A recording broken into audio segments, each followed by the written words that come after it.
Assalamualaikum warahmatullahi wabarakatuh. Salam dan bahagia.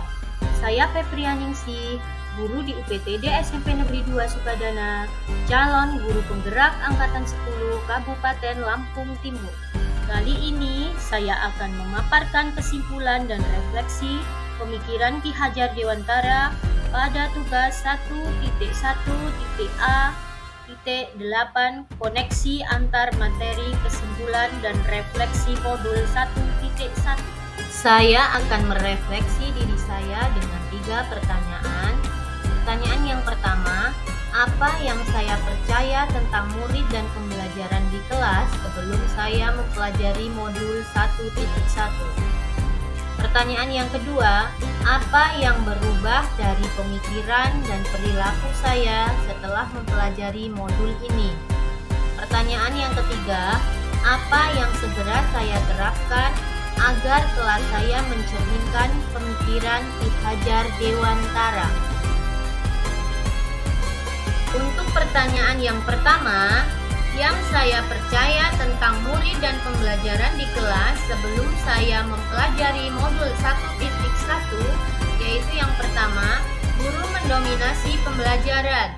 Biasanya disebut dengan teacher centered, yaitu di mana guru dalam pembelajarannya menggunakan metode ceramah sehingga siswa kurang fokus untuk mengikuti kegiatan pembelajaran. Yang kedua, pembelajaran berfokus pada ketercapaian materi dan KKM. Di sini guru mengutamakan aspek kognitif anak saja.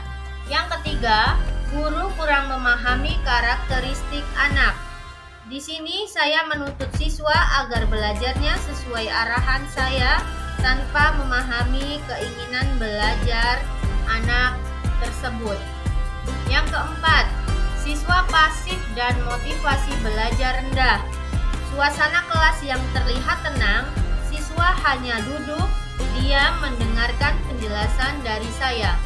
Dan yang kelima, suasana kelas yang tertib, tenang, dan anak-anak yang memahami materi adalah fokus utama guru.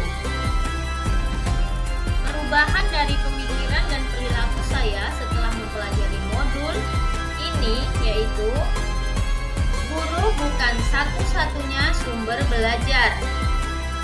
Guru harus menggunakan lingkungan sekitar untuk sumber belajar siswa agar tidak membosankan. Pembelajaran berpusat pada anak, disebut dengan student centered, di mana siswa kita beri kebebasan sehingga pembelajarannya lebih termotivasi. Menghargai setiap karakteristik belajar anak.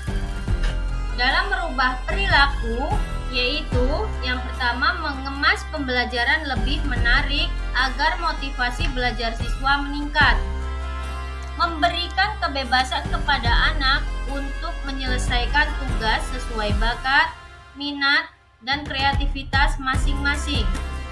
Lebih cermat dalam memilih bakat anak sesuai kodrat alam dan kodrat zaman. Yang segera saya terapkan agar kelas saya mencerminkan pemikiran Ki Hajar Dewantara.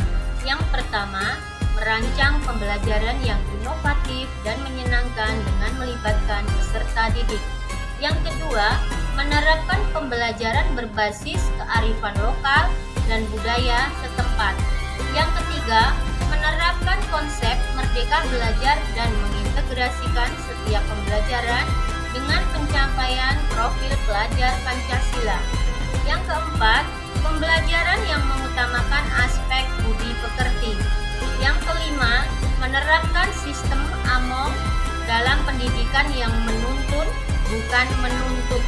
Yang keenam, pembelajaran yang sesuai dengan kodrat alam dan kodrat zaman. Dan yang ketujuh, mengintegrasikan permainan dalam pembelajaran. Kesimpulan, pengajaran adalah bagian dari pendidikan. Pengajaran dan pendidikan saling berkaitan. Pendidikan menciptakan manusia yang beradab. Pengajaran dan pendidikan mempersiapkan manusia untuk dapat hidup dalam masyarakat dan berbudaya. Pendidikan sejatinya menghamba pada siswa. Maksud menghamba pada siswa, mengikuti kemampuan anak dan bakat anak, tetapi sebagai guru harus mengarahkan mana yang baik dan mana yang tidak baik. Pendidikan adalah menuntut siswa memperbaiki lakunya, menuntun segala kodrat pada anak sesuai kodrat alam dan kodrat zaman. Guru menuntun anak memperbaiki akhlak dan perilakunya. Seperti yang difilosofikan oleh Ki Hajar Dewantara, padi sebagai siswa, petani sebagai guru.